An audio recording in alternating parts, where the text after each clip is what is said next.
الحمد لله إن الحمد لله رب العالمين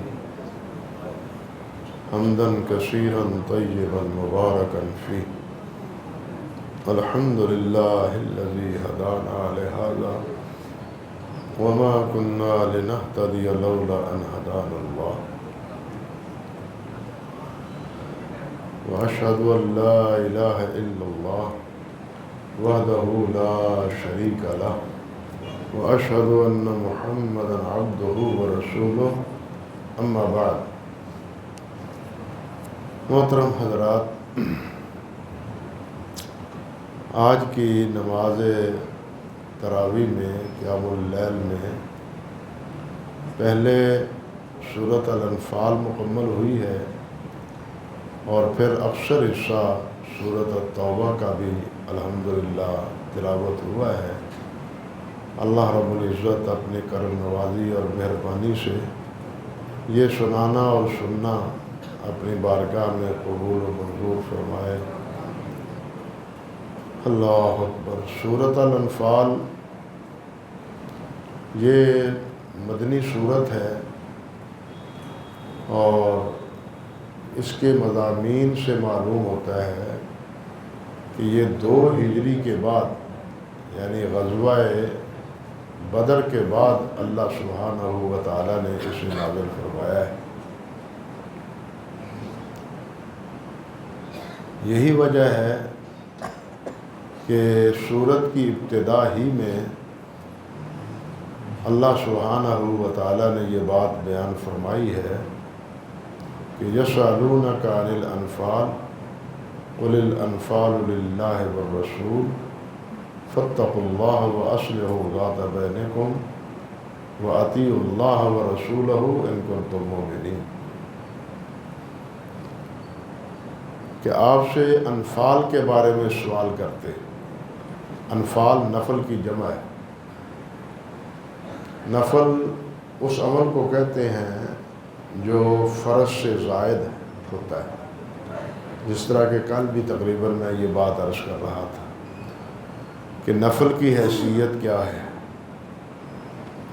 تو انفال اسی نفل سے ہے جس کے معنی ہے زیادت، زائد چیز، زیادہ چیز۔ اصل چیز تو جہاد ہے، اور جہاد سے مقصد اللہ رب العزت کی رضا اور اللہ ذوالجلال کی خوشنودی اور اللہ سے جنت حاصل کرنے کا یہ اصل مقصد ہے جہاد کا۔ جہاد سے جو مال غنیمت حاصل ہوتا ہے وہ اصل مقصود نہیں ہوتا، وہ اصل چیز سے نفل زائد ہے، یعنی اصل چیز اللہ کی رضا ہے، اللہ خوش ہو جائے، اللہ راضی ہو جائے اور اللہ تعالیٰ راضی ہو کہ ہمیں جنت عطا فرما دے۔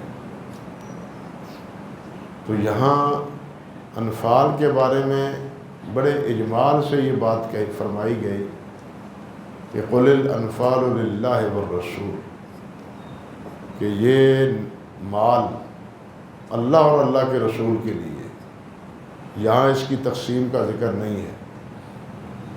آگے جا کے کچھ آیات کے بعد 10ویں پارے کی ابتدا میں، یہ 9واں پارہ ہے، 10ویں پارے کی ابتدا میں اس کی تفصیل اللہ نے ذکر کی ہے۔ یہاں اجمالاً فرمایا ہے کہ یہ حقیقتاً اللہ اور اللہ کے رسول کا حصہ ہے۔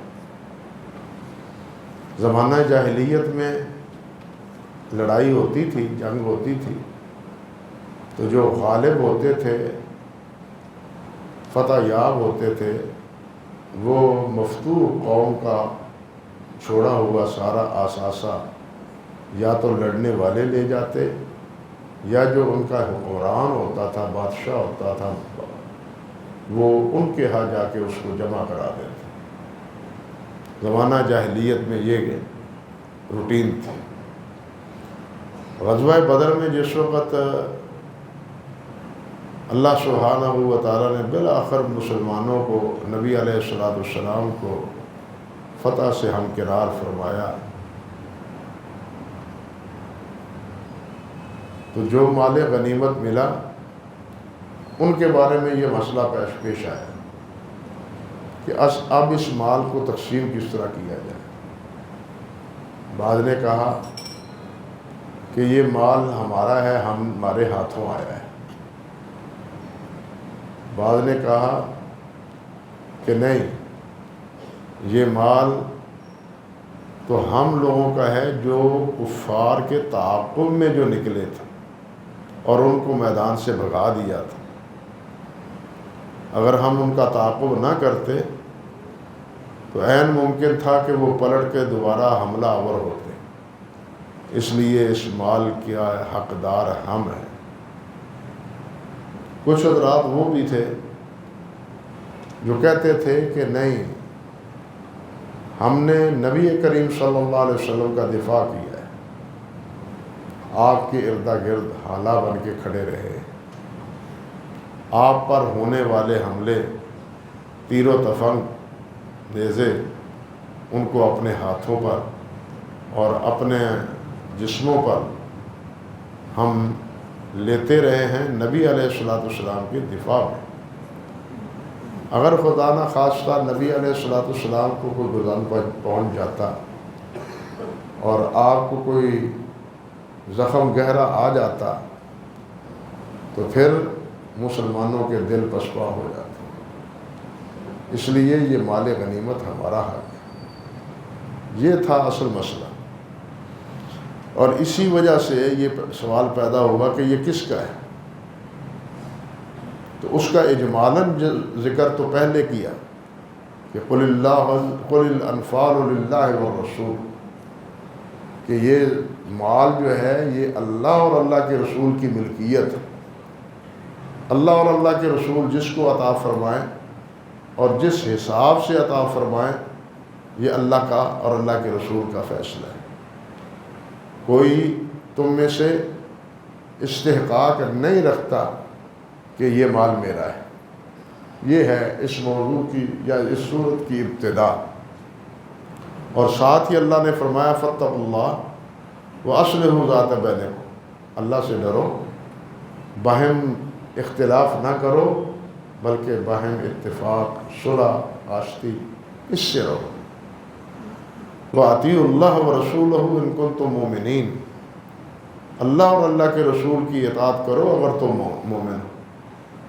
جو اس مال کے بارے میں اللہ فیصلہ فرما دے، اللہ کے رسول فیصلہ فرما دے، تمہیں اس کو قبول کرنا چاہیے۔ پھر اللہ ذوالجلال والاکرام نے مومنوں ہی کے بارے میں فرمایا انما المؤمنون الذین اذا ذکر اللہ وجلت قلوبهم وَإِذَا تُلِيَتْ عَلَيْهِمْ آيَاتُهُ زَادَتْهُمْ إِيمَانًا وَعَلَىٰ رَبِّهِمْ يَتَوَكَّلُونَ الَّذِينَ يُقِيمُونَ الصَّلَاةَ وَمِمَّا رَزَقْنَاهُمْ يُنْفِقُونَ أُولَٰئِكَ هُمُ الْمُؤْمِنُونَ حَقًّا۔ مومنوں کے اوصاف بیان فرمائے کہ مومن وہ ہیں کہ جب اللہ کا ذکر ہوتا ہے تو ان کے دل کانپ جاتے ہیں، اللہ کی عظمت سے، اللہ کے خوف سے، دونوں لحاظ سے۔ ایک خوف ہوتا ہے اللہ رب العزت کی عظمت کی بنا پر، اللہ کی کبریائی کی بنا پر، اور ایک خوف ہوتا ہے اللہ کی پکڑ، اللہ کے عذاب، اللہ کے غضب، اللہ کی ناراضگی کی وجہ سے، کہ جب اللہ سبحانہ و تعالیٰ کا ذکر ہوتا ہے تو ان کے دل کانپ اٹھتے ہیں۔ وَإِذَا تُلِيَتْ عَلَيْهِمْ آيَاتُهُ، اور جب ان پر ان اللہ کی آیات تلاوت کی جاتی ہے، زادتہم ایمانا، تو ان کے ایمان بڑھ جاتے ہیں۔ یہ آیت دلیل ہے کہ ایمان میں کمی بیشی ہوتی رہتی ہے، ایمان میں کمی بیشی ہوتی رہتی ہے۔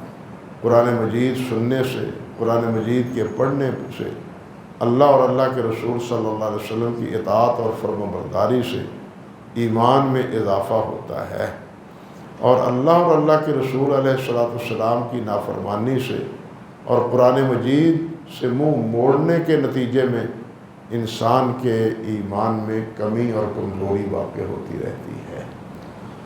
فرمایا وَإِذَا تُلِيَتْ عَلَيْهِمْ آيَاتُهُ زَادَتْهُمْ إِيمَانًا وَعَلَىٰ رَبِّهِمْ يَتَوَكَّلُونَ، اور ان کا بھروسہ، ان کا توکل اپنے رب پر ہے، ان کی تمام تر امیدیں، تمام تر وابستگی ہیں، تمام تر تعلق اللہ وحدہ لا شریک کے ساتھ ہے، اور وہ ہیں الذین یقیمون الصلاۃ ومما رزقناہم ینفقون، کہ جو نمازیں پڑھتے ہیں، نماز قائم کرتے ہیں، اور جو کچھ ہم نے انہیں رزق دیا ہے اسے اللہ کی راہ میں خرچ کرتے ہیں۔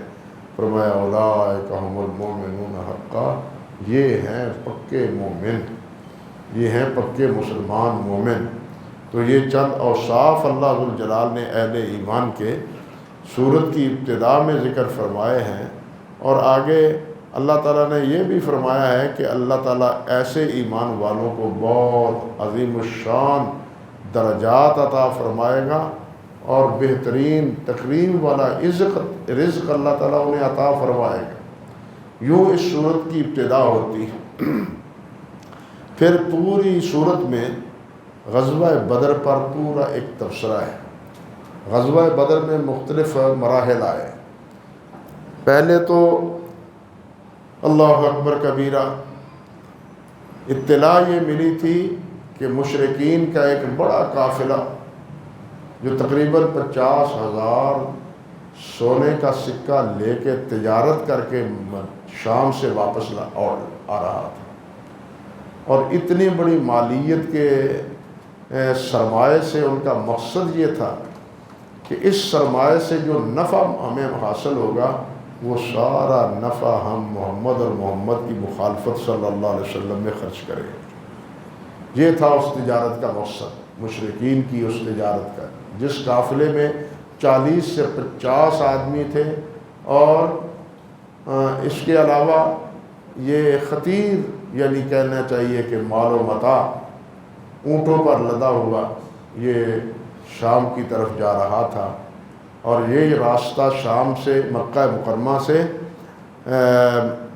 مدینہ طیبہ کے قریب سے، مدینہ طیبہ کے قریب سے پرانا ہوتی تھی ینبو، آج کل بھی وہ بندرگاہ شمار ہوتی ہے، ینبو ہے، اس کے قریب جوفہ ہے، براستہ ینبو اور براستہ بدر یہ قافلہ جو ہے نا شام کی طرف روانہ ہوتا تھا، تجارتی قافلہ۔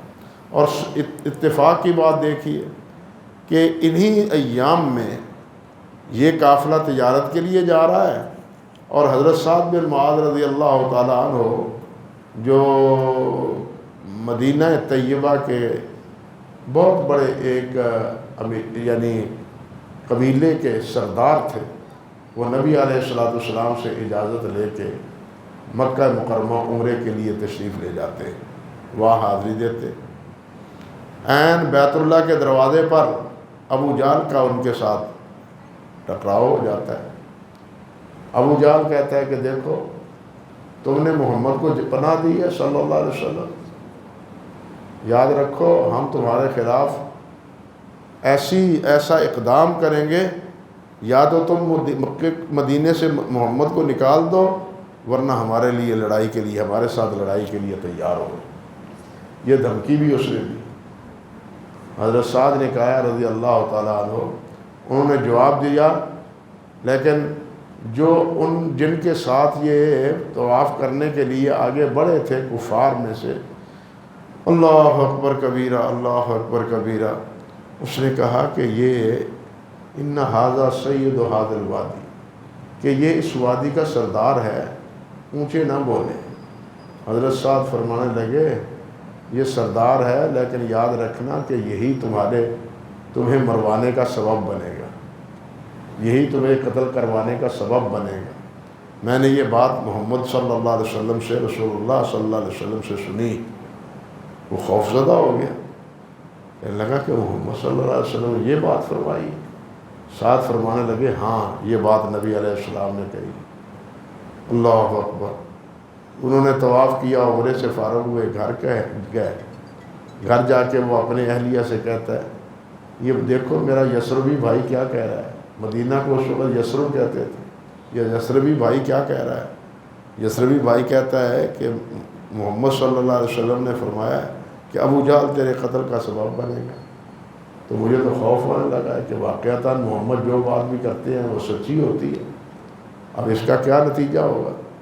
وہ خوفزدہ ہو گیا۔ اللہ اکبر کبیرہ۔ یہ غزوہ بدر میں جانا نہیں چاہتا تھا، ابو جہل نے بتقرار اور باصرار کہ سردار جی اگر آپ ہی نہ گئے تو پھر یہ نوجوان کیسے جائیں گے، آپ آگے بڑھیں، قیادت کریں، آپ کے بغیر تو پھر کوئی اور نکلے گا ہی نہیں۔ اس طرح چاپلوسی کر کر کے ابو جہل نے اس کو میدان بدر میں لے گیا، اور نتیجہ یہی ہوا جو نبی علیہ السلام نے فرمایا تھا، وہ وہاں مر گیا، واصل بجہنم ہوا۔ خیر، کہنے کا مقصد یہ تھا کہ بدر کے ان پورے واقعات پر تبصرہ اللہ ذوالجلال والاکرام نے کیا ہے، اور اس واقعے میں ایک بات یہ بھی ہے کہ جس وقت یہ مال غنیمت جمع ہوا اور نبی علیہ السلام نے بعد میں بالآخر تقسیم کیا، ان یعنی غزوہ بدر کے مال غنیمت میں سے تقریباً 70 کے قریب مشرکین کفار کے جو تھے وہ قیدی بھی تھے۔ اللہ اکبر کبیرہ۔ اب ان کے بارے میں اختلاف ہوا کہ ان سے کیا کیا جائے۔ صحابہ کرام میں سے حضرت ابوبکر صدیق نے مشورہ دیا کہ جی فدیہ لے کے انہیں چھوڑ دیا جائے۔ خود نبی علیہ السلام کا رجحان بھی یہی تھا۔ حضرت عمر فاروق رضی اللہ تعالیٰ عنہ نے فرمایا کہ نہیں، انہوں نے عرض کیا کہ نہیں جناب، ان کو سب کو قتل کر، میرے رشتہ دار میرے سپرد کر دو، علی کے رشتہ دار علی کے سپرد کر دو، ابو بکر کے رشتہ دار ابو بکر کے سپرد کر دو، یا اپنے ہاتھوں سے ان سب کی گردنیں اڑا دیں۔ اللہ اکبر کبیر۔ لیکن طے بالآخر یہ ہوا کہ ان سے فدیہ لے کے ان کو چھوڑ دیا گیا۔ لیکن یہ بھی اس میں ایک بات سمجھنے کی، یاد رکھنے کی ہے کہ ان میں سے جو آدمی لکھنا پڑھنا جانتے تھے، نبی علیہ السلام نے فرمایا کہ تم ہمارے جو لکھنا پڑھنا جانتا ہے وہ ہمارے 10 آدمیوں کو لکھنا پڑھنا سکھا دے، ہم اس کو چھوڑ دیں گے، فدیہ بھی نہیں دیں گے۔ اس سے آپ سمجھ سکتے ہیں کہ نبی علیہ السلام نے صحابہ کرام یا امت کی تعلیم کا اس ابتدائی دور میں کتنا اہتمام کیا تھا تعلیم کا، کہ تعلیم دے دو، لکھنا پڑھنا سکھا دو اور ہم تمہیں چھوڑ دیں گے۔ اللہ اکبر کبیرہ۔ لیکن اللہ سبحانہ و تعالیٰ کو یہ فیصلہ پسند نہ آیا۔ اللہ رب العزت نے فرمایا کہ اگر پہلے سے یہ فیصلہ طے نہ ہو چکا ہوتا، کیا مطلب؟ یہ وہ جو صحیفہ تقدیر ہے، اللہ اکبر، اس میں یہ فیصلہ اس طرح نہ لکھا ہوا ہوتا، اللہ فرماتے ہیں کہ پھر اللہ تعالیٰ تمہیں سزا دیتا۔ اللہ اکبر۔ نبی علیہ السلام فرماتے ہیں کہ آج اگر اللہ رب العزت کی طرف سے کوئی سزا یا عذاب آتا تو ابو عمر کے بجائے کوئی بھی نہ بچتا، عمر کی بجائے کوئی بھی نہ بچتا۔ یعنی حضرت اللہ سبحانہ و تعالیٰ کو ان کا فدیہ لے کے چھوڑ دینا یہ اللہ کو پسند نہ آیا۔ اللہ تعالیٰ نے فرمایا تم تو جناب مال کے پیچھے پڑے ہوئے ہو، میں تو تمہاری دہشت اور تمہارا رعب ان کے دلوں پر بٹھا دینا چاہتا ہوں، اور میں یہ چاہتا ہوں کہ ان تمام کی گردنیں اڑا دی جائیں، تمام کی گردنیں اڑا دی جائیں، تاکہ مسلمانوں کا رعب دبدبہ جو ہے نا وہ قائم ہو، اور دوبارہ یہ یعنی مکہ مکرمہ سے بیت اللہ مدینہ طیبہ کی طرف آنے کا رخ بھی نہ کریں۔ یعنی اس وجہ سے اللہ سبحانہ و تعالیٰ نے اظہار ناراضی فرمایا۔ لیکن یہ بھی دیکھیے کہ اظہار ناراضی ہونے کے باوجود بھی پہلے اللہ تعالیٰ نے فرمایا کہ میں نے تمہیں معاف کر دیا، میں نے تمہیں معاف کر دیا ہے، یہ ہے درست نہیں لیکن میں نے معاف کر دیا ہے تمہیں۔ اللہ اکبر کبیرہ۔ اسی طرح اسی صورت میں اللہ سبحانہ و تعالیٰ نے ایک بات اور بھی فرمائی ہے کہ یا ایھا الذین آمنوا اذا لقیتم فئۃ فاثبتوا واذکروا اللہ کثیرا لعلکم تفلحون۔ ایمان والو، جب تم کسی جماعت سے تمہاری مٹھ بھیڑ ہو فثبتوا، تو پھر ثابت قدم رہو، تمہارے قدم ڈولنے نہیں چاہیے، پیچھے نہیں آنے چاہیے، پکے پیر نہیں ہونے چاہیے۔ حدیث میں آتا ہے نبی علیہ السلام نے فرمایا لا تمنوا لقاء العدو فاذا لقیتم فاثبتوا، اور کما قال النبی صلی اللہ علیہ وسلم، فرمایا کہ یہ نہ کہا کرو، یہ تمنا نہ کیا کرو ہماری ان کی جنگ ہونی چاہیے، ہمارا ان کے ساتھ مقابلہ ہونا چاہیے، ایسا تصور نہیں کرنا چاہیے، یہ لڑائی نہیں مانگنی چاہیے، اس سے بہت نقصان ہوتا ہے، ہاں جی، جانوں کا بھی نقصان ہوتا ہے، مال کا بھی نقصان ہوتا ہے، اور جس کا پورا کرنا پھر بہت مشکل ہو جاتا ہے۔ اس لیے فرمایا کہ تم دشمن سے ملاقات یا اس سے لڑائی کا جو ہے نا وہ تمنا نہ کیا کرو، لیکن جب لڑائی آ جائے، تمہارے سر پڑ جائے، تو پھر تم نے بزدلی نہیں دکھانی، فثبتوا۔ یہاں بھی وہی بات اللہ تعالیٰ نے فرمائی ہے اذا لقیتم فئۃ فثبتوا، جب دشمن مل جائے تو پھر تم ثابت قدم رہو، واذکروا اللہ کثیرا، اور ساتھ فرمایا کہ اللہ کو کثرت سے یاد کرو۔ لڑائی کے دوران، عین لڑائی کے دوران بھی یہ حکم دیا جا رہا ہے کہ تم اللہ کو کثرت سے یاد کرو، اور ساتھ فرمایا لعلکم تفلحون، تاکہ تم فلاح پاؤ، کامیابی پاؤ، یعنی کامیابی تمہاری کامیابی اللہ کے ذکر سے ہے، اللہ کو یاد کرنے سے ہے، اللہ کی اطاعت اور فرم برداری میں۔ اللہ اکبر کبیرہ، اور ساتھ فرمایا وَأَطِیعُوا اللَّهَ وَرَسُولَهُ وَلَا تَنَازَعُوا فَتَفْشَلُوا وَتَذْهَبَ رِيحُكُمْ فَاصْبِرُوا فَإِنَّ اللَّهَ مَعَ الصَّابِرِينَ، فرمایا اللہ اور اللہ کے رسول کی اطاعت کرو، وَلَا تَنَازَعُوا، جھگڑو نہ، اختلاف نہ کرو، فَتَفْشَلُوا، تم کمزور ہو جاؤ گے، وَتَذْهَبَ رِيحُكُمْ، تمہارا روب دبدبہ جو ہے وہ چلا جائے گا۔ جب تم آپس میں الجھو گے تو دشمن کے ساتھ کیسے الجھو گے؟ تمہارا روب دبدبہ بھی، یہ تو آپ خود لڑ رہے ہیں، ہم نے انہیں کیا مارنا ہے، یہ تو خود ایک دوسرے کو مار رہے ہیں۔ فرمایا وَتَذْهَبُ رِيحُكُمْ، تمہاری ہوا اکھڑ جائے گی، روب دبدبہ ختم ہو جائے گا، فَاصْبِرُوا، صبر کرو، إِنَّ اللَّهَ مَعَ الصَّابِرِينَ، اللہ صبر کرنے والوں کے ساتھ۔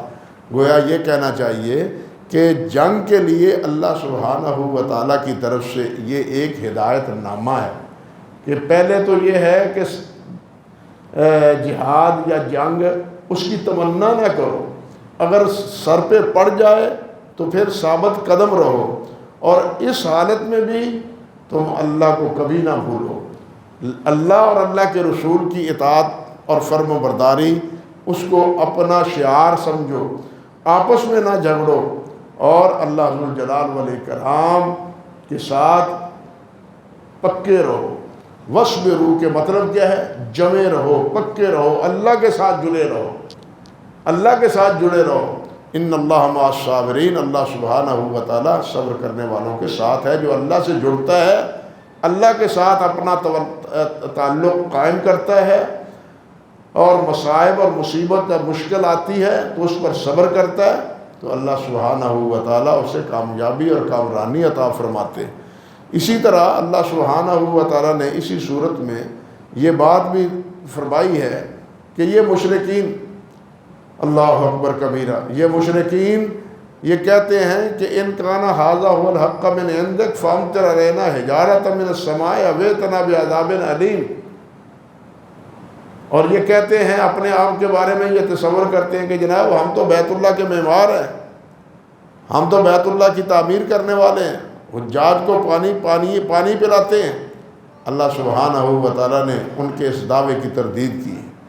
اللہ ذوالجلال نے پہلے تو یہ بات ارشاد فرمائی، اللہ اکبر، کہ یہ جو ان کا کہنا ہے نا اپنی ہٹ دھرمی میں، ضد میں، کہ ان کان ھذا ھو الحق من عندک فامطر علینا حجارۃ من السماء، تفاسیر میں آیا ہے کہ یہ باتیں ابو جہل نے بیت اللہ کا غلاف پکڑ کے کہی تھی کہ اے اللہ، اگر جو کچھ محمد کہتا ہے صلی اللہ علیہ وسلم یہ اگر سچ ہے تو پھر فامطر علینا حجارۃ من السماء، آسمان سے پھر پتھروں کی بارش بچھا دے، ہم سے اپنے معبودوں کی توہین برداشت نہیں ہو سکتی، ہم یہ برداشت نہیں کر سکتے، ہم دیکھیے قسمت کے مارے ہوئے وہ یہ نہیں کہتے کہ یا اللہ یہ حق ہے تو ہمیں ہدایت عطا فرما، یہ نہیں کہتے۔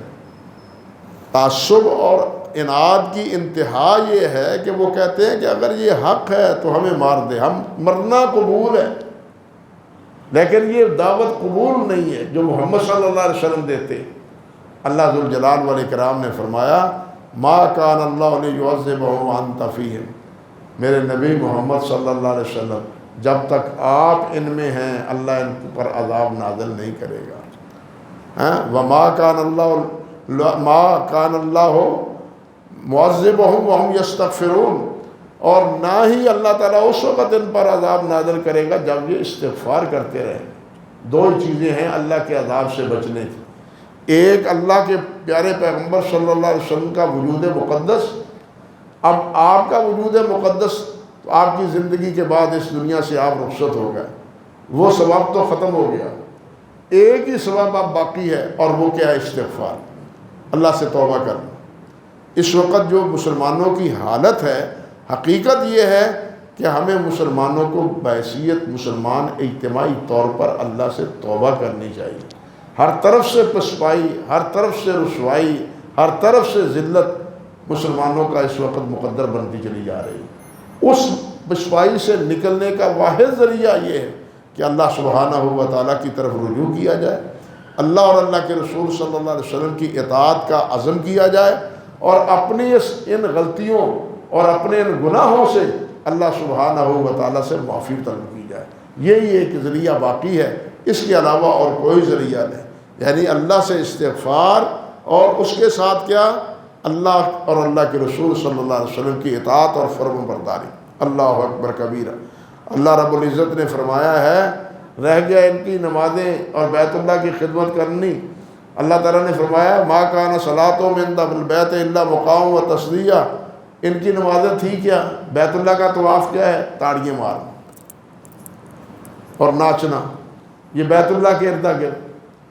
المیہ یہ ہے کہ کفار مشرکین بیت اللہ کا طواف کرتے ناچتے تھے، قرآن کہتا ہے وہ تالیاں مارتے تھے، ناچتے تھے اور تالیاں مارتے تھے۔ لیکن آج صوفیوں میں وہ بھی تو ہیں، بلکہ ایک شیخ الاسلام ہے وہ بھی تالیاں مارتا ہے اور ساتھ ناچتا بھی ہے، ساتھ ناچتا بھی ہے۔ یہ عبادت ہے، یعنی جو عبادت وہ مشرکین بیت اللہ میں کرتے تھے یہ بیت اللہ میں تو اب ہے نہیں، دوسری جگہ یہ چاہ پورا اپنا کر رہے ہیں، وہی عادت اب یہ اپنائے ہوئے ہیں۔ انا للہ و انا الیہ راجعون۔ جس چیز کی اللہ ذوالجلال نے مذمت کی ہے اس کو ہم اللہ تعالیٰ کے قرب کا ذریعہ بنا رکھے ہیں۔ اندازہ کیجیے ہماری گمراہی ہے، ہماری گمراہی کس انتہا تک پہنچی ہوئی ہے کہ جس کو اللہ ذوالجلال نے جس کی مذمت کی ہے جس عمل کی، ہم اس کو اللہ کے قرب اور اللہ کی رضا کا ذریعہ سمجھے ہوئے ہیں۔ اللہ اکبر کبیر، اللہ اکبر کبیر۔ اللہ تعالیٰ نے اسی طرح ساتھ یہ بھی فرمایا اجعلتم سقایۃ الحاج و عمارت المسجد الحرام کمن آمن باللہ، تم کہتے ہو کہ جناب ہم حاجیوں کو پانی پلاتے ہیں، ہم بیت اللہ کی تعمیر کرتے ہیں، یہ کیا تمہارا یہ کام ان لوگوں کے برابر ہوا جو اللہ پر ایمان لاتے ہیں؟ یہ بات سمجھنے والی ہے۔ جب تک ایمان نہ ہو کوئی نیکی کا کام اللہ کے ہاں قبول نہیں ہے۔ جب تک ایمان نہ ہو، ایمان ہو تو ہر نیکی کا عمل چھوٹے سے چھوٹا کیوں نہ ہو وہ اللہ کے ہاں مقبول ہے، لیکن اگر ایمان نہیں ہے تو کوئی بڑے سے بڑا عمل، حاجیوں کو پانی پلانا بھی، حج کرنا بھی، اللہ ذوالجلال نے فرمایا اجعلتم سقایۃ الحاج و عمارت المسجد الحرام کمن آمن باللہ، جو اللہ پر ایمان لائے ہیں ان کے برابر تم نے یہ کام سمجھ لی ہے۔ حضرت سیدہ عائشہ رضی اللہ تعالی عنہ، انہوں نے ان کا ایک عزیز تھا ابن جدعان،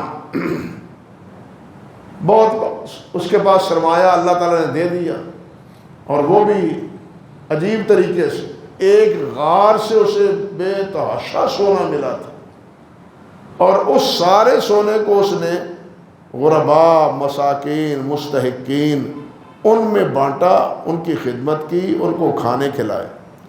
ان کا دیگ اتنی بڑی تھی کہ خود نبی علیہ السلام نے فرمایا ہے کہ اس کی دیگ کے سائے کے نیچے میں بیٹھا ہوں. جس دیگ میں کھانا پکتا تھا، ہمارے یہ تو کھانا پکتا ہے نا چھوٹی چھوٹی دیگوں میں، وہ اتنی بڑی دیگ سی جس کے سائے میں آپ فرماتے ہیں میں بیٹھا ہوں.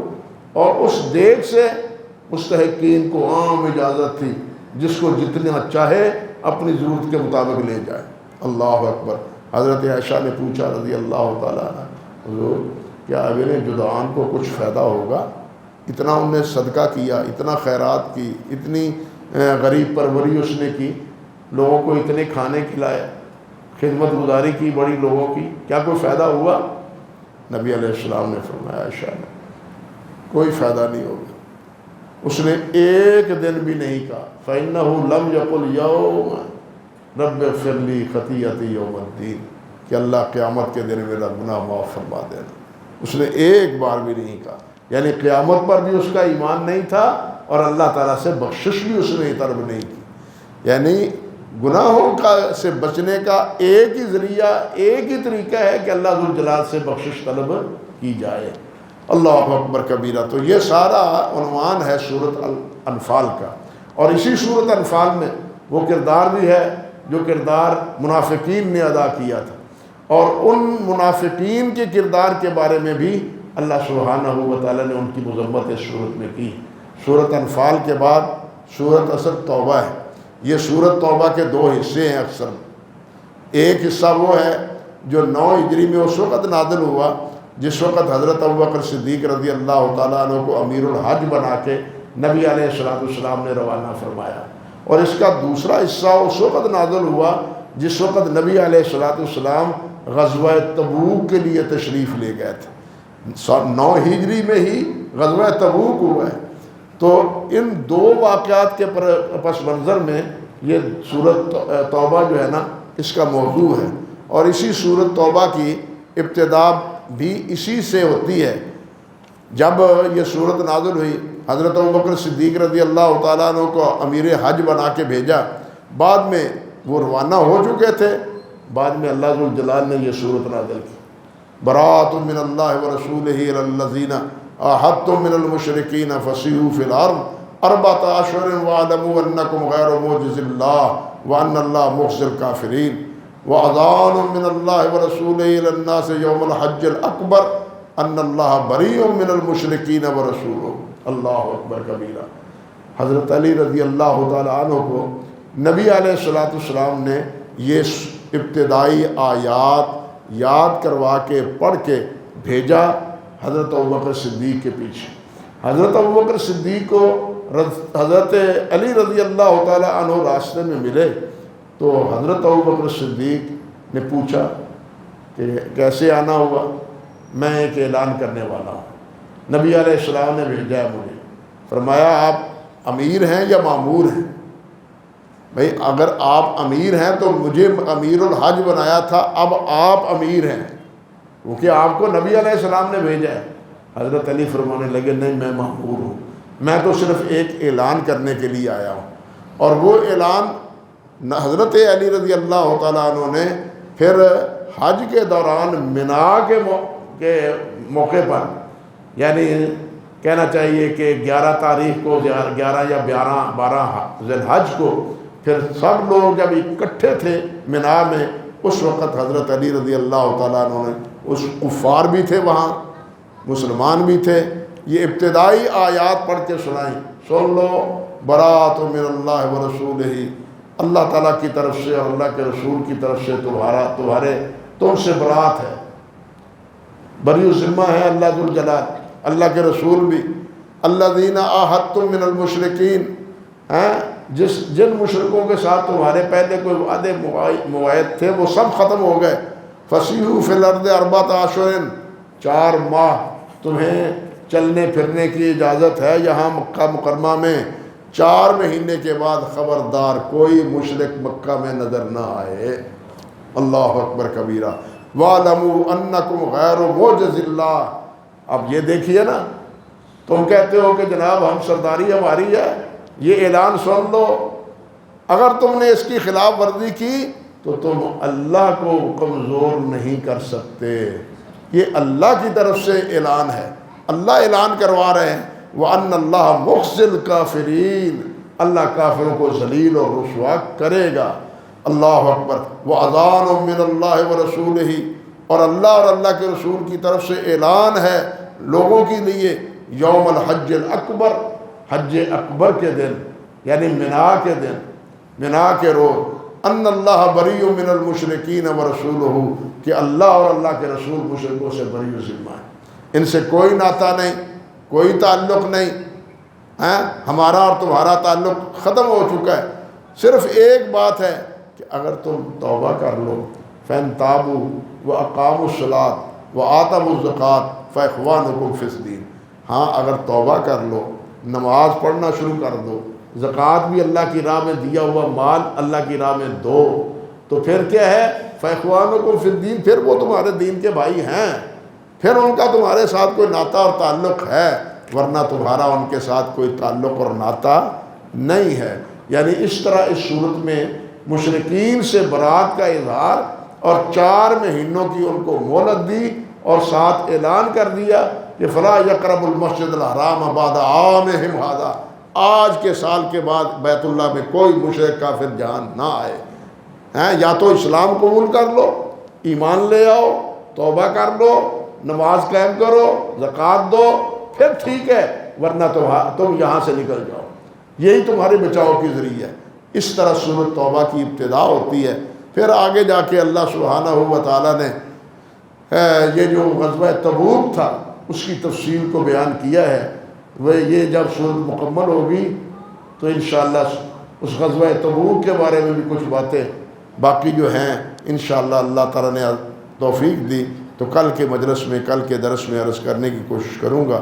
اقول قولی ھذا استغفر اللہ لی ولکم ولسائر المسلمین۔